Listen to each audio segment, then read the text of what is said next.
So this week's parsha, Parshas Chaya, is a transition parsha. And the earlier parshas, Lech Lecha and Vayera, deal with Avraham Avinu. The next parshas, Toldos, V'Yetzav Yishlach, deal with Yitzchak and Yaakov Avinu. This is really the bridge, it's a transition. It has the passing of Sarah, the procurement of the burial place, the Maras Machpelah in Hebron. We have Avram preparing for the next generation, finding a wife for Yitzchak, and ultimately the passing of Avram himself. So this is really the transition from the first generation to the next generation.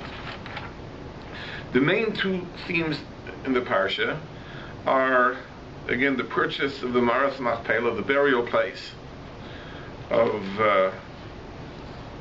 Sarah, and ultimately all of the Avos in Hebron, and finding a wife for Yitzchak. That juxtaposition could be the basis of a unfunny joke. Finding a burial plot, finding a wife, except for the fact that Chazal make the connection. The halacha is that one of the ways with which a person is makadesh, a woman, one of the ways that you contract a marriage is by giving kesef, giving something of monetary value. The chassan, the groom, gives something of monetary value to the kala, and that seals the marriage. The custom nowadays is to use a ring, but it could be anything. It could be anything that has monetary value. So how do we know this? How do we know this halacha is so? So the Gemara derives it from what's called the Gezeira Shav. Gezeira Shav is one of the techniques with which Torah is interpreted. If you have a similar expression, or sometimes it has to be an identical expression in two places, so we draw an analogy from the one instance to the other.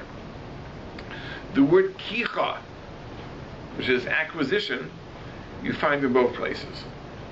As regarding the purchase of the field of Ephron, we find the word kicha, kach mimeni. Regarding marriage, the pasuk says ki yikach ish isha, if a man takes a wife. So you have a similar expression in both instances. So the Gemara says we derive the gzeira shava, kicha mistei Ephron, that marriage is derived from the purchase of the stay Ephron, just like the field of Ephron, the Maras Machpelah, the burial place, was acquired with kesef. Abraham gave kesef to Ephron to buy the plot. So this is how marriage is contracted. So if the Gemara learns one from the other, apparently there is some connection between marriage and a burial plot. Like, what could the connection possibly be?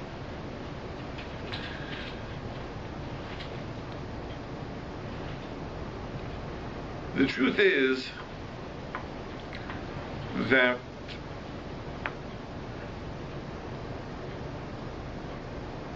the very concept of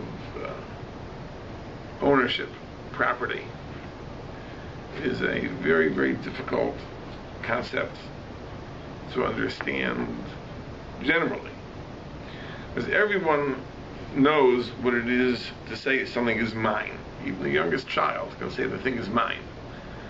But you have to be a legal scholar to put the definition of ownership into words. So what does it mean to say, I own something?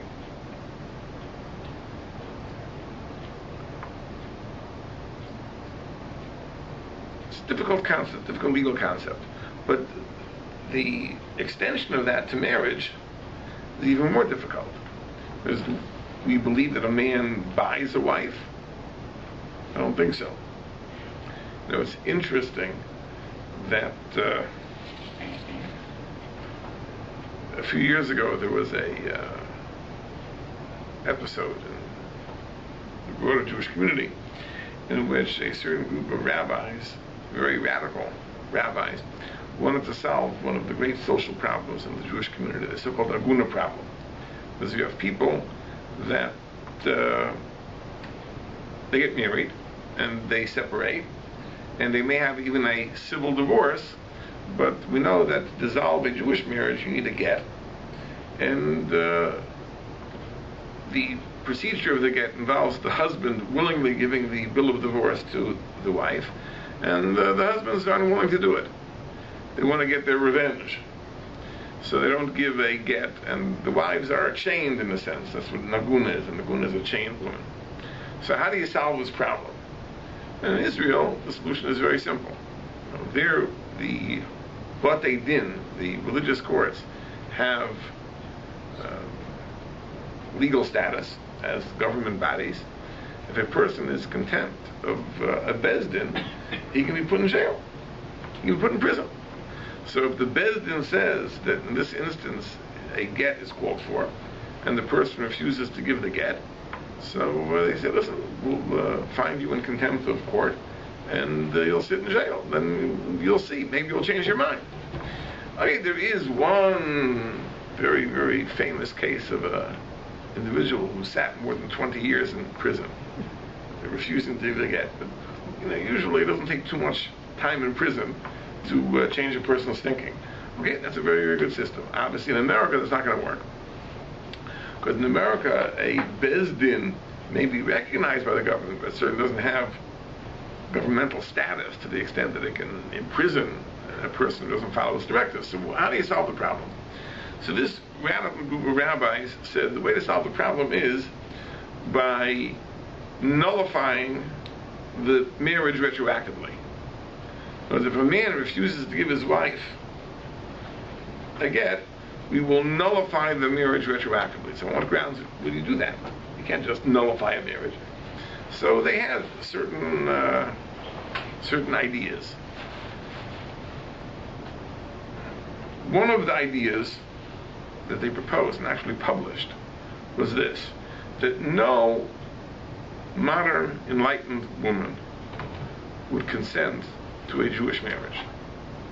Because since the very concept of Jewish marriage involves a man owning a woman, and again, no enlightened 21st century person would want to be owned, so therefore the woman never agreed to the marriage in the first place. If she never agreed to the marriage in the first place, there's no need for a legal divorce. Now, you think about it for a second, that doesn't only dissolve the marriages of the agunas, it dissolves every marriage. Like no woman would ever agree to a marriage. I would hope that they informed their own wives of this fact that their marriages were dissolved. But this was the proposal that was made by these very, very radical rabbis. Now, obviously, it's not true. Because obviously, people do get married and they agree to be married. But how do you understand it? Like, what does it mean? Does it mean that a man owns a woman like a piece of property? How do you understand the very concept? The truth is, it's a total misunderstanding. It's an illustration of putting the cart before the horse. The idea of ownership really is an extension of the self-awareness a person has of his own body. In other words, a young child,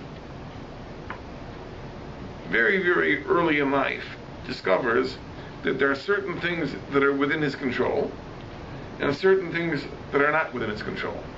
For example, if he wishes his arm to move, that's in his capacity to do. He can move his arm, he can move his legs, he can do all sorts of things. So from that, the child develops the intuition, the sense, that these are parts of me. And therefore I can control them. My legs, my arms, I can move them at will, and therefore they're a part of me. There are certain things the child can't do. When the child cries for his mother, and the mother is a bit delayed in responding, so he comes to understand that I don't control my mother in the same way that I control my limbs.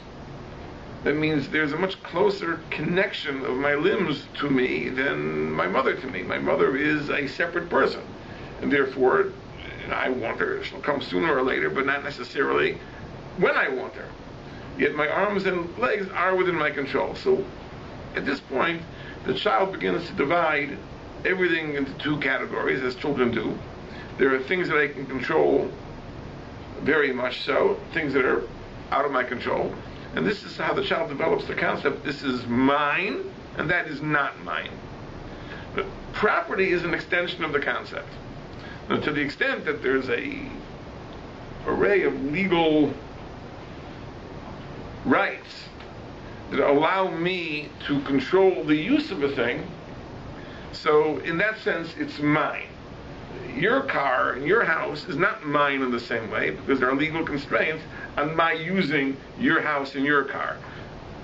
I don't have the same constraints on the use of my own house and my own car. So that makes it mine. But the idea of ownership is really the extension of the concept of awareness of certain things being a part of yourself.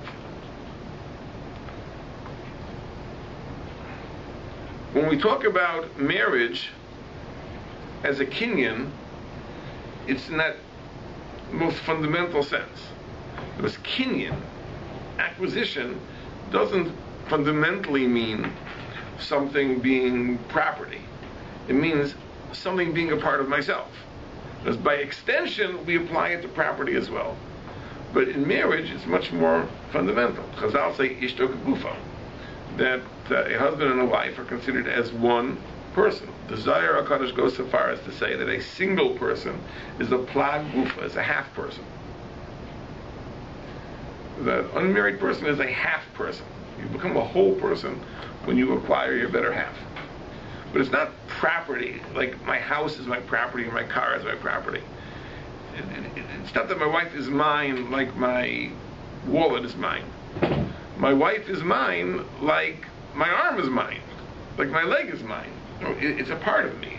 We are one unit. We are one organism. That's the idea of marriage.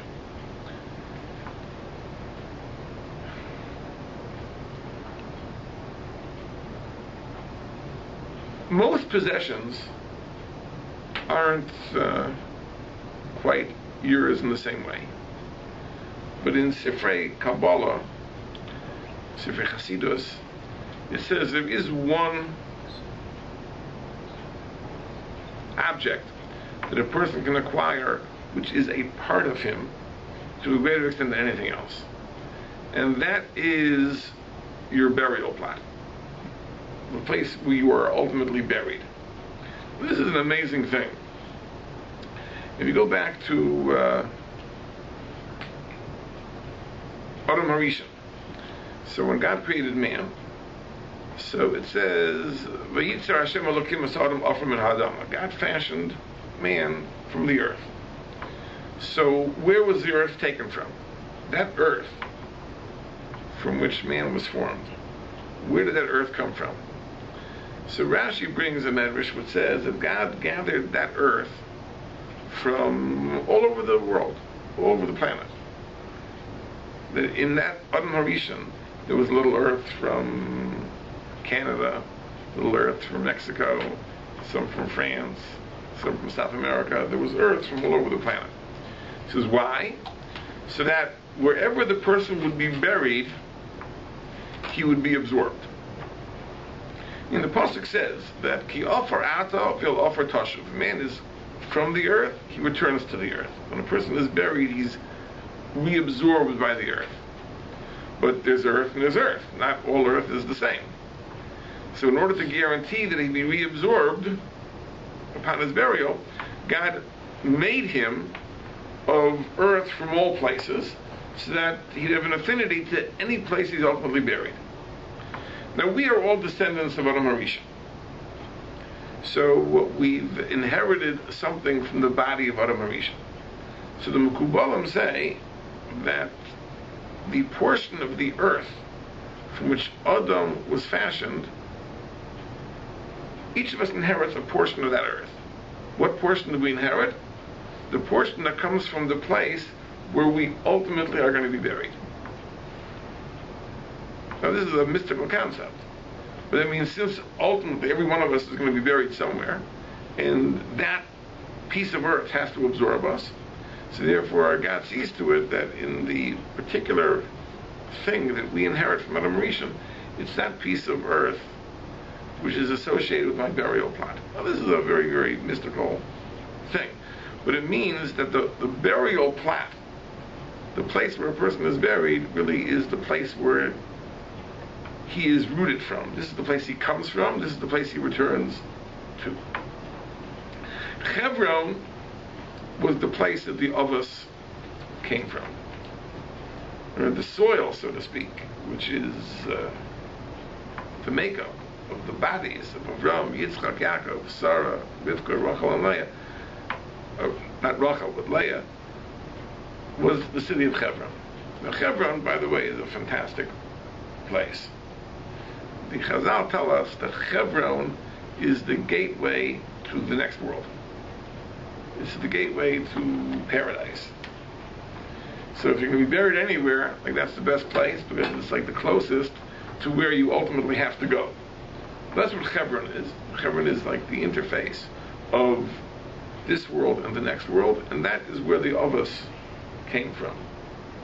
And the Medrash tells us that when Avraham Avinu first saw the Maras Machpelah, which was before he tried to buy it, there's a whole story. He was chasing after a deer, and the deer ran into the cave, and he saw the cave, and he saw this was where Adam and Chava was buried. He immediately knew this was the place that had to be his burial place. Because he had an intuition, this is the place that he is from, this is where his roots are, and this is the place to which he has to return. And therefore, to Avram, the Maras Machpelah was not just something that he bought. It was something that was intimately connected to him. It was something that was a part of him. This was his place. This is where he was rooted. This is the place to which he was going to return.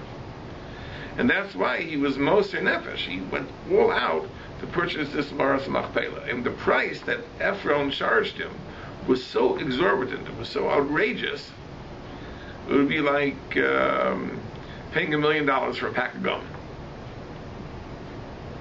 And the Zohar says that Ephron knew that he had Avram over a barrel.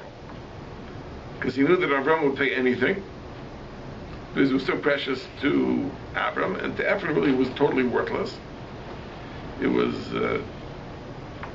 not something that you could cultivate. It was just a cave. It was rocky, but it was a gold mine because he knew that Avram would pay whatever he would ask for. And the miracle is that he didn't ask for more. I guess maybe Ephron suspected that Avram would have his limit, but it wasn't true. Really, if he would have asked for more, Avram would have given even more. But the idea is that the connection between marriage and the purchase of the Maras Machpelah is very deep. Because in both instances, we're not talking about property. We're talking about something which is a part of you, something which is deeply connected to you. The burial place of Maras Machpelah to Avram and a wife for Yitzchak, it's not a possession, it's not a chattel. It's something which is deeply connected to the person. And therefore, the Gemara derives the halachas of the one from the other. Now, the Torah discusses this idea of the burial place at great length. It devotes a lot of attention to it. The Rishonim discuss why is this so important? Why is it such a parsha which is Torah devotes so much attention to the wheelings and dealings, the negotiations, the purchase. No, obviously there's something which is very, very important over here. We'll talk about some of the opinions in the Rishonim, but I think that the real important lesson is this. Okay, it's very important to be buried in the right place. There's also another aspect over here.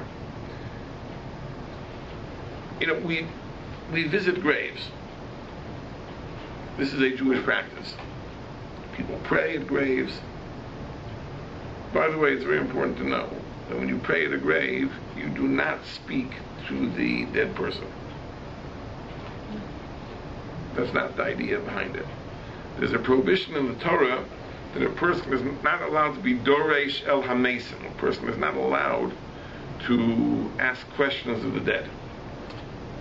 We don't allow that. The Mishnah Berurah talks about this in the halachas of Yom Kippur, because there is a custom that before Yom Kippur people go to pray at grave sites, and he says that when you go, you are not meant to pray to the dead. You don't even speak to the dead, because you pray that God should help us in the merit of those people who are buried here. That's the kavanah, that's the intent. It's very, very important to know that. A lot of people get it wrong. They go and they think they're communicating with the dead people, and it's very, very dangerous, because it reaches the point that it becomes like a cult, that we don't only worship God, we begin to worship sages and dead souls and so on and so forth, and that really is a corruption of the pure monotheistic ideal of Judaism. So it's very important to get this straight. But we do go. Well, what do we expect to find there? What is there exactly? What is there at the gravesite? As you bury the body decomposes. After a while, there's nothing left of the body, and the soul, we assume, goes up to heaven. So what is there at the gravesite? What is the idea? What are we visiting? The Ram in the Drasha talks about this. He talks about this regarding Kever Rachel, which is going to be a topic in Parshas Vayishlach a little bit down the road. And the Ram says that although the soul does go up to heaven, and heaven, by the way, is not a geographic location, heaven is a spiritual dimension, but there is nevertheless a connection between the soul of the departed and the place where the person's body was buried. So in some sense, the soul is more present at the burial place than anywhere else. So if you want to pray the merit of the deceased person, so obviously it's more powerful when you are in the presence of the deceased person. There is a presence at the gravesite. Now, the interesting thing is this, that you have to know that this is only true for human beings. This is not true for animals. Forgive me for being facetious. The animals do not have a neshama. Animals have what's called a nefesh. They don't have a neshama. A nefesh is the life force of the body, which only exists in an embodied state. When an animal dies and the body decomposes, the nefesh disappears, because the nefesh is a quality of the physical body. The physical body, which is alive, is infused with life, with a life force. It can only exist in an embodied state. It doesn't exist in a disembodied state. The neshama, which is the soul, exists in a disembodied state. The person dies, the body is buried, the soul continues to exist. Now this is why it's very interesting that once, many years ago, when I was working for a Sameach, we once had a activity, a trip. On a Sunday, we took all our families to a farm. It was very nice. It was a farm, fun for the kids. It was a real nice day. But next door to this farm was a pet cemetery. It was very, very interesting, and there were graves, monuments, where people buried their pets. And some of the monuments were quite elaborate, with statues of the particular animal. Inscriptions, "Here lies Rex," or whatever the animal's name was. And it was a pet cemetery. The truth is that from a Jewish perspective, in our way of thinking, the idea of a pet cemetery makes no sense. Because the whole idea of a cemetery presumes that there is something that is left after the body decomposes and disappears. The neshama is left, and somehow the neshama has a connection to this particular spot. But in the case of a pet cemetery, an animal cemetery, there's no such thing. When the animal dies, that's it. There is no nefesh anymore. The life force dissipates, so there's nothing there. There's nothing there. So you put up the monument, and there's nothing special about this particular spot just because an animal is buried here. Right? The body has decomposed long ago, and there's no neshama that hovers over this particular spot. It's just a stone monument. A concept of a cemetery is only for human beings where there is a neshama that can exist in a disembodied state. So somehow the neshama has a connection to this particular spot.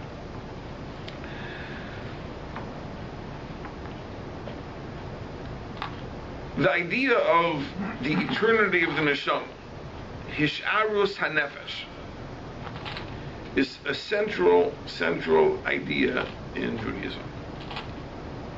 A very, very fundamental aspect of Judaism. In fact, the whole scheme of existence only makes sense in light of the fact that the neshama continues to exist.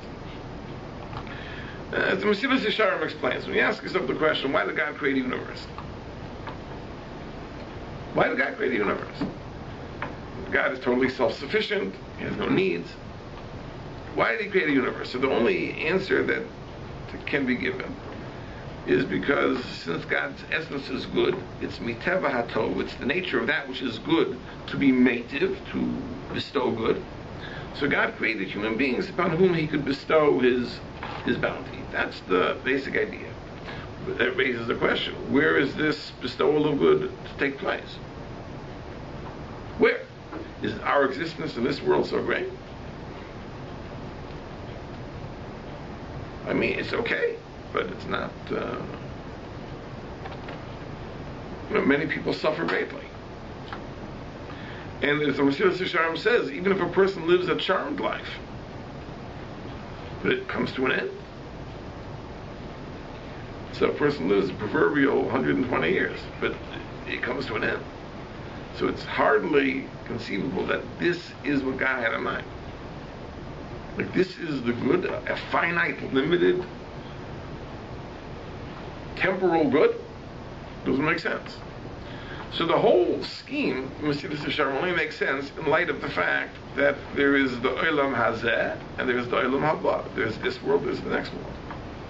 The next world is infinite. It's undiluted bliss. That is the pleasure that God wanted to bestow. So what is the purpose of this world? This world is to give us the opportunity to earn it. That rather than it being the bread of shame, we have an opportunity to earn our keep in this world. So we have a very, very short, limited period of earning, 70 years, 80 years, at the outside, 120 years. And we earn our eternal bliss, but then we go on to the eternal bliss. That is the kavanah, that is the intention. But that presupposes that after we die, there is something left. What is going to go on? What is going to partake of that next world? There has to be something which is sustained. It can't be that when we die, we disappear, and that's it. So the entire scheme of creation is predicated on this idea that a neshama can exist in a disembodied state. This is an idea in Hebrew which is called hisharus hanefesh, the soul's being sustained, and it goes on to partake of the bliss of the world to come. It has to be. Otherwise, the whole scheme of creation makes no sense. Creation is, without the presumption of the eternity of the soul, then the very existence of the universe is irrational. The divine plan makes no sense.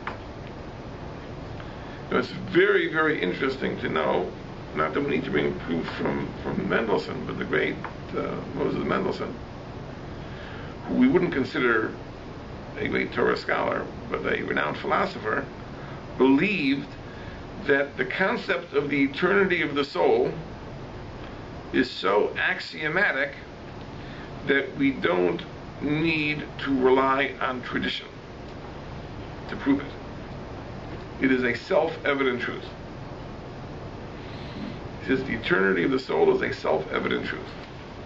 And he says that the superiority of Judaism to Christianity, he wrote in his famous open letter, is that the fundamental Christian doctrines, such as the virgin birth and the Immaculate Conception or whatever, are things that can only be known through revelation. They are not self-evident at all. And the fundamental beliefs of Judaism, and among them the idea of the eternity of the soul, are self-evident, that they can be known even without revelation. Just logically, rationally, it has to be that way. That's a fascinating thing. But the Mesilas Yesharim says the exact same thing. He says that the entire scheme of creation makes no sense unless you believe in the eternity of a soul.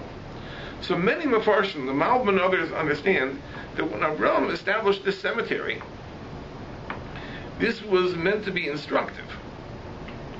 He was teaching by the example that he set that what you do with a dead person is not just a question of disposal. There's a place, and there's something that remains at that place, and you go to that place, etc. This is why, one of the reasons why cremation is so important in Jewish tradition. Not cremation. Pardon? Cremation is important? Abhorrent in our tradition. Because the very idea of cremation is there's no place. There is no place. There's no place that's associated with that particular person. So recently I read an article.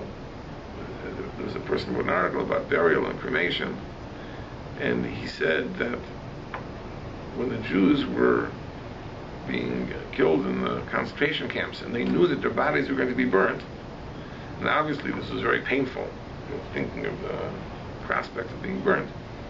He said undoubtedly a part of the pain was that they knew that they're going to die, and there's not going to be any place to which their descendants can come. In other words, it's tremendously comforting thing to know I'm going to die, everyone's going to die, but I'm going to be buried, and there's a place my children will come, my grandchildren will come. There's a place of contact. That is when there's burial. When there's cremation, you don't even have that. There are other aspects to it, but this is, I think, one of the parts of it. So Avraham Avinu commissioned the founding of this cemetery because he wants to impress upon all that he can reach that we believe in this concept of the eternity of the soul. There is something which outlives the body. There is something which is permanent, something which is eternal. It has a contact, particularly at the burial place, and that's why we venerate that place. That's what he really wanted to establish. And that's why the Torah devotes so much space to Avram's efforts to purchase the Maras Machpelah, because this is part of his educational program. Part of his educational program, what he was trying to get across, is this very concept of Hisharus HaNefesh. Now, the Malbim says that. But, you have to wonder whether this interpretation is not anachronistic.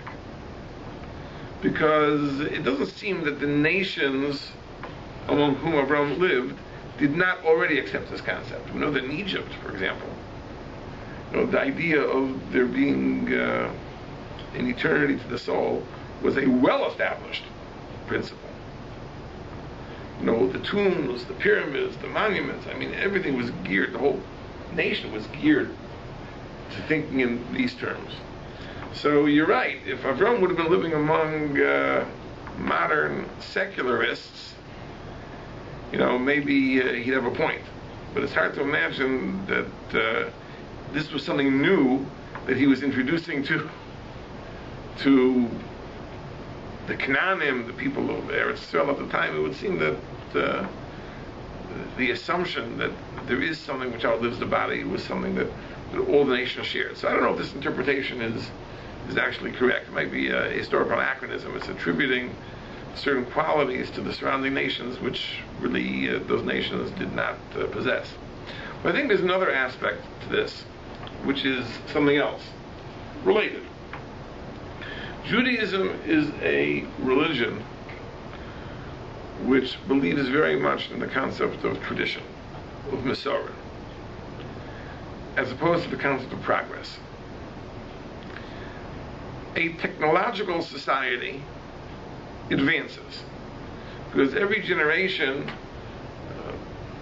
stands on the shoulders of the forebears, and it advances new inventions and new devices and new machinery and new ideas and so on and so forth, to the extent that when we look back at the primitive ways of living, the primitive ways of thinking, etc., we pat ourselves on the back. We're much more advanced than the people that came before us.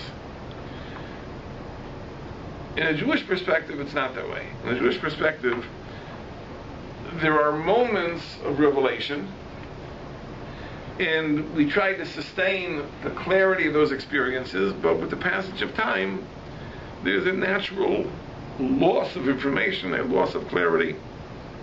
This is called Yeridas Hadoros. This is a descent of the generations. It doesn't mean that it always goes down, down, down. Like the stock market. In the stock market, there's a general upward trend. Doesn't mean every day the stock market goes up. It goes up and down, up and down, up and down. But if you look at it over decades, there's a tendency towards going up. When it comes to the generations, again, there are ups and downs. Now, the Vilna Gaon probably was greater than his own teachers. So it isn't always going down, down, down, down. But if you look at the general trend, there is a decline. In other words, we look at the later generations, the sages of the Mishnah, and then the sages of the Gemara, or the sages of the Mishnah are called Tanoim, the sages of the Gemara are called Amoraim. The Amoraim never argue with the Tanoim. They struggle to understand their teachings, but they don't have the audacity to argue, because there's this intuition that we can't argue with them. And then they jump ahead a couple of centuries. You have the Rishonim, you have the medieval commentators, and then you have the Achronim. Usually the line of demarcation is the end of the 1400s, beginning of the 1500s, when the Shulchan Aruch was written. Now, there's this sense that all who come after that, they can struggle to understand what their forebears taught, but to disagree, they can't disagree, because there's a precipitous drop that takes place at that point. The later ones don't consider themselves peers of the earlier ones. They can try to understand, but to argue they can't. There's this tendency towards downward decline. Why don't we say there's progress? There's greater understanding, deeper understanding, because again, we're not talking about technology or science or discoveries. We're talking about maintaining the clarity of the moment of revelation. Specifically the revelation on Har Sinai. At Har Sinai we received the entire Torah, the written Torah, the oral Torah, but it's passed down and down and down and down and down. Obviously we're going to lose some information. Avraham Avinu also had a Masorah. Avraham Avinu received revelation from the Ribono Shel Olam. And this has to be perpetuated. It's interesting, if you study it carefully, you'll discover that Avraham Avinu had more experiences of revelation than Yitzchak and Yaakov did. There was a diminution in this area. So things had to be preserved. Certainly after Yaakov Avinu, wasn't the same. And it's interesting, and we talked about this in the past, that after Yaakov, divine communication is through dreams. Right? Yosef doesn't receive verbal messages from God. He has dreams. Certain dreams can also be a communication from God, but it's not the same thing. There's a decline, there's a degeneration, there's a descent. And therefore, we have to work very hard to preserve that which our forebears leave to us. But there's a peak then with Moshe. Right? Pardon? There's a peak again with Moshe. Right? Yeah, right. But that's another moment of revelation. It's interesting. I once read a very interesting book. The author points out a fantastic thing, that in philosophy, we talk about modern philosophy. When did modern philosophy begin? So you tend to date it about, the 1600s, 1700s. You have names such as Descartes, and a little bit later you have Locke and Hume, and a little bit later you have Kant and these people. And, they developed certain philosophical theories. This particular author contended that all the modern philosophers seemed to be oblivious to the fact that many of the issues with which they dealt were dealt with long before by Aristotle and Aquinas and others, and they started as if they were reinventing the wheel. And had they only turned to the forebears, they would have had much greater clarity, because the earlier ones dealt with the issues and came to much more solid conclusions than the later ones came to. This was the theater. This was the theory of this. No, they believed. He attributes it to this. They believed. What do they have to say to us? They're ancient. We're moderns. Because we don't have to go back to Aristotle to see what Aristotle said, or what Plato said, or what Thomas Aquinas said. So we can start from scratch and reinvent the wheel, because the ancients have nothing to teach us. They're primitive by comparison to us. We're enlightened. We're more advanced. But it was a mistake, because if they would have looked back, they would have understood. Someone once said, I don't remember who it was, said that all philosophy is just a footnote to Plato. Right? And if you go back, it's all there. But people didn't think that way. They thought that we can start fresh, start new. Now, that's a mistake that we can't avoid. We must avoid. Because we have to understand that we are a religion which is based on revelation, and therefore there are times of clarity, and those experiences have to be perpetuated and carried forward to future generations. And that is the idea of the cemetery. The idea of the cemetery is to venerate our forebears. That the places where our forebears were buried are treated as a shrine, because we understand that everything that we possess comes from them. When you treat your forebears with respect and with dignity, then you are open to learning from them. Because if you discard them, then you fall into the trap of trying to reinvent everything from scratch, and that's a disaster within a system which is predicated on the very concept of Masorah. So what Avraham Avinu wants to do is he wants to establish this concept. At the very inception, the very outset, Avraham is the first Jew. He's a revolutionary. So let everyone else be revolutionaries. Let Yitzchak foment his own revolution. Let Yaakov start his own revolution. Let every generation start its own revolution. New thoughts, new ideas. It sounds good. Constant revolution. Right? Avraham Avinu understands there's one revolution. Right? That was his revolution. And that revolution took place before the revelation. Right? Avraham was a religious revolutionary when he was a young person, but at the age of 75, God appeared to him. From that point onward, right, everything is based on revelation. And this is such an interesting point that it's astounding that the Torah does not record explicitly anything that happened to Avraham before the first moment of revelation. All the stories about Avraham breaking the idols, being the first iconoclast, and contending with Nimrod and so on and so forth, we know from the Midrashim. And it's all based on a very slight hint in the Chumash. The story of Avraham, as far as the Torah concerns, begins from the point of revelation. V'yomer Hashem al Avram lech lecha. When God appears to him, that's where the story entirely begins, because we are a revelation-based religion, and as a consequence, we are trying to maintain and preserve that tradition. Now let me share with you an amazing vertel, amazing thought. I once heard from a footnote, Zecher Tzadik L'Bracha, it said like this: we're going to read in a number of weeks in Parshas Vayechi that Yaakov gave a blessing to his grandchildren, Ephraim and Menasha. That Ephraim and Menasha, Reuven and Shimon and Yuli, you should be like Reuven and Shimon. He brought them close, and because of this became a traditional blessing. When parents give their children blessings, Yisimcha Elokim, God should make you like Ephraim and Menashe. Now, the question is that Ephraim and Menashe were not the greatest Jews. Now, you can make a very strong case that Abraham, Yitzchak, and Yaakov were greater. Moshe Rabbeinu was certainly greater. So if we're giving a child a blessing, why don't we give a child? You should be like Abraham, Yitzchak, and Yaakov.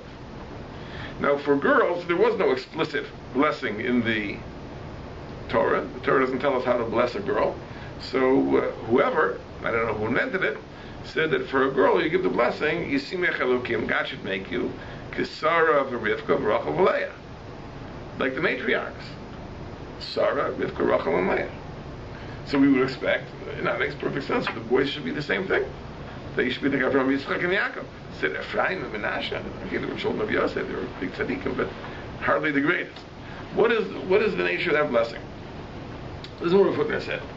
There's a Gemara Masechus Kedushin that says like this: Kol ha'melamed ben beno Torah. If you teach your grandson Torah,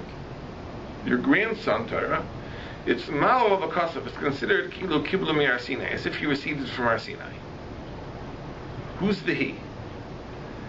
If a grandfather teaches his grandson Torah, it's as if he received it from Har Sinai. Who's the he? So the Menasha says it means the grandson. That if a grandfather teaches his grandson Torah, it's considered in God's eyes as if the grandson got the Torah from Har Sinai. Why should that be? That's a very nice thing to learn with your grandchildren. But why should it be if you learn Torah with your grandchild, it's as if the grandchild got it from Har Sinai? So the footnote says like this. It's very, very simple. He says, let's say you have a person who is 49 generations removed from the revelation of Sinai. So if things follow the normal course, he'll teach his son, and the son will teach his son. So he's 49 generations removed, the son is 50 generations removed, the grandson is 51 generations removed. Let's say the grandfather teaches the grandson. So that grandson who would have been 51 generations removed is now only 50 generations removed. He's one generation closer. Right? Because it didn't go from grandfather to son to grandson. It went from grandfather to grandson directly. So he's a generation closer to Har Sinai. So you think, what difference does that make? Is that important?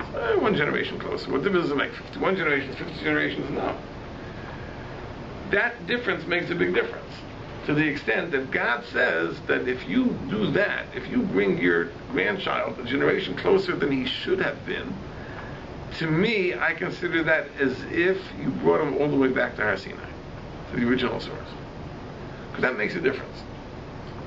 Now again, for most of us, it's hard to understand how that can make a big difference. But if you think about it for a moment, there are certainly times in Jewish history where it's easy to see this.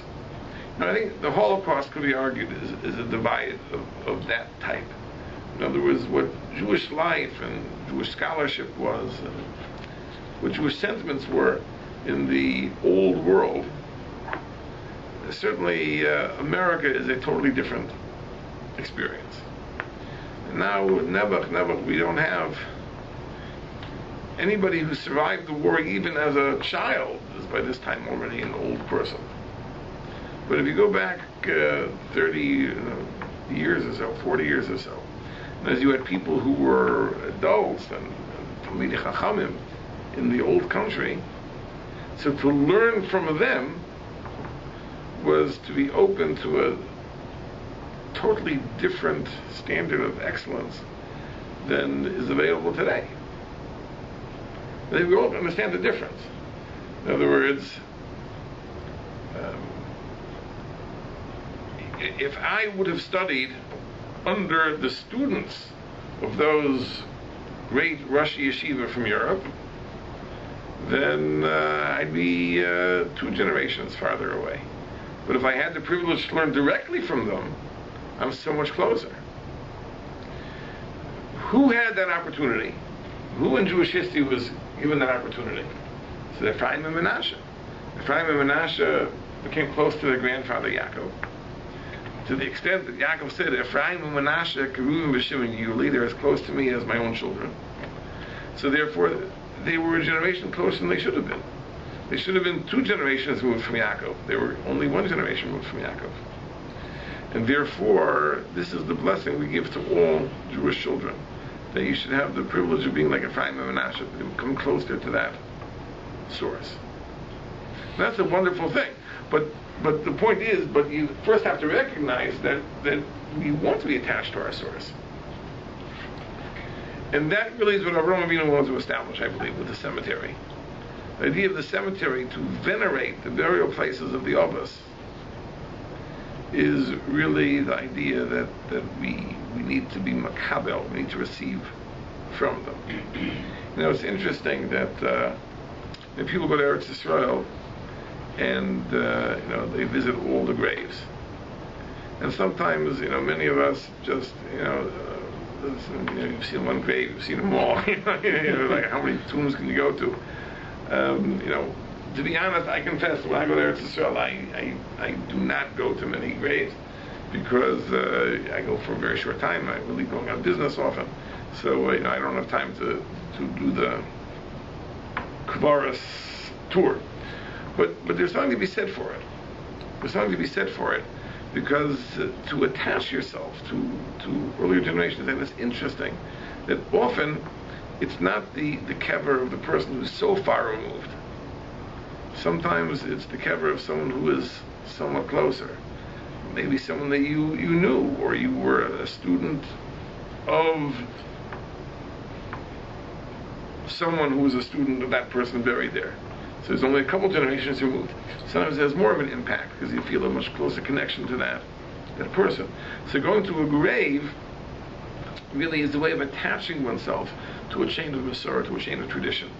To understand that I'm not reinventing the wheel, I'm not inventing something new, I'm part of a religion which places value on perpetuating a tradition from that moment of revelation, that moment of clarity, which was Har Sinai, or the revelation of Avraham Avinu. That's an important thing. That's an important thing. And Avraham was establishing this right here, with this idea. And this is something which again is very, very, very much a part of Jewish life. Ad Hayom Hazeh, not only going back to the graves of our great of us, but even going to our own parents' graves, in order to experience the things that we learned from them, that they inspired us to do, is also something which is very, very, very important in Jewish life. And I think that's why this parasha is so important. So Avraham Avinu in this parasha really is doing two things. He is preserving the past, and he's also preparing it for the future. Right? In finding a wife for Yitzchak, he is really laying the groundwork for the next generation. And often you don't have people that can put the two together. There's a person who can look back and look forward at the same time. Is a very rare thing. But that's what Avraham Avinu was. Notice he had this ability to understand that on the one hand we have to venerate the past, on the other hand we have to prepare for the future and build and progress and advance. And his activities in this parasha really are involved in both. And that's the amazing thing about Avraham Avinu. That's what a founder understands. A founder understands that he has to preserve the past at the same time that he advances and moves the future forward. So that's Parshas Chaya. As Hashem, we'll meet again next week. Isn't the concept of the Machpelah seems to be very different than the neighbor's view? What the Egyptians were building was something for the dead, not as the element of veneration of the pyramid. But that's what I'm explaining. You see, the first interpretation, right, of the Malbim is that the purpose of the cemetery is to impress upon them the idea that the soul is eternal. It's not because it's a place that we visit. It's because it is for the dead also. In other words, it's really to impress upon the idea that there is an eternity to the soul, and the soul goes on to receive its just reward, and so on and so forth. But so therefore, I think that, I don't know. I think that those societies did believe that the soul outlived the body already. What I'm saying is that the purpose of the cemetery is not for the dead person; it's for us. Right. And that makes all the difference. Yeah, because the building of the pyramid was to prepare for the dead. For the dead. A picnic for the dead. Yeah. They could travel off in their boats to the next world and continue that life in the next world to a very large degree. Whereas our view of it was that there is a dramatic change in the nature of the person, and that this is a this is the place where we can have contact with the legacy of that person. That's why, of course, for Rachel, later on, we'll see, it was much more important to be buried on the road, because it's not a question of what would be more fulfilling for her, it's a question of where we should be more effective in being an inspiration for her descendants. And her calculation was on the road, because they would pass going into exile as opposed to Hebron. Right? It's for us, it's not for them. My other question, which was just a point of confusion, was A long time ago, we talked about the meeting of Shem and Abraham, and we described their understanding of God as very different. One was pure revelation from Shem, that he had seen the world destroyed, during his own lifetime, from the Teva.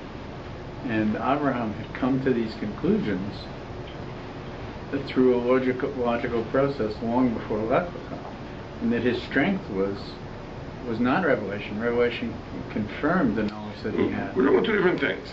We're talking about, in other words, what you know about God. Where does it come from? Right? Shem only had a historical experience. Abraham was a religious philosopher. Through reason, he came to understand God. Right? That's one thing. The question is, what does God want? Even for Abraham, that can only be known through revelation. What does God want from us? Not what is God, what is the nature of God in the abstract, etc. But what does God want us to do? That requires revelation. Right? No one can fathom what God wants.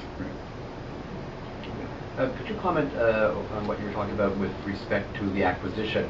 I'm reading before, but I'm a little fuzzy. The man acquires, I understand not like chattel, but the man acquires the woman, but the woman doesn't acquire the man. Can you just comment on that or clarify that? Yeah, the question is like this. The question is that it's clear that in marriage they become as one. The question is why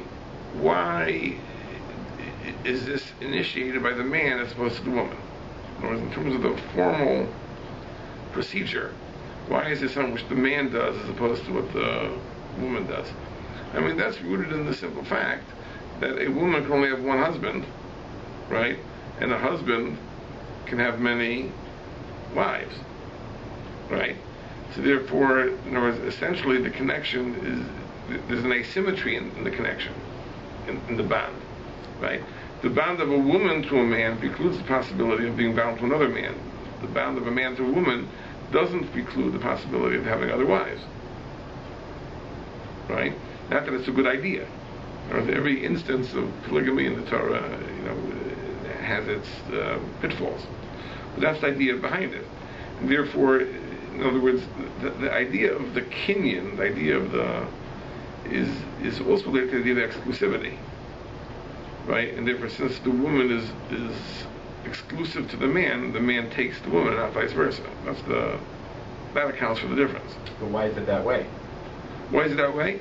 The simple reason why it's that way is because it has to do with paternity and maternity. The biological fact of a mother giving birth to a child, you can ascertain who the mother is very easily, right? If a woman could have several husbands, you'd never be able to establish paternity, right? And that's really part of the idea, that the real idea of marriage is actually to create a setting for the proper raising of children. Let's put it this way: marriage is more than that, but that is the state's interest in marriage. Let's ask ourselves the question: there's two different things, right, in marriage. And I think if you understand this point, it'll clarify a lot of the contemporary issue over gay marriage. Let us say that it's true that marriage is a bond which is fulfilling for the participants and the realization of their life's dreams and all that. Why is it important to the state? Why does the state license it? So you can be cynical and say it's a way of making money, but they don't make that much money. So why does the state license marriage? Because the state also has an interest in encouraging marriage, right?